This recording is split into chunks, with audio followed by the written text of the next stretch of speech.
If your iPhone keyboard makes a sound every single time you tap on a letter, or maybe even it vibrates in addition to making sound, it's a feature that we can just turn off if you don't prefer it. I'll walk you through the exact steps. Now, here on my iPhone keyboard, if I type in some letters and then hit the back arrow, you'll be able to hear that it makes that sound and it vibrates.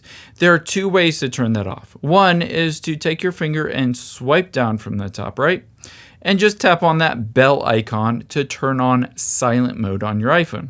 However, this also silences any calls or text messages. So maybe you don't necessarily want this to be permanently silenced. You just want to disable the sounds on the keyboard.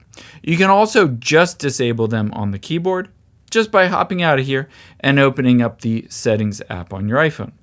From the Settings app, tap on General, scroll down, and tap on Keyboard, and you can see midway down is Sound in addition to Haptic Feedback. Haptic feedback is the vibration every single time you tap on a keyboard key. So all you need to do is turn off sound and turn off haptic feedback if you don't prefer that. And now if I go in here and type in letters, it doesn't make any sound.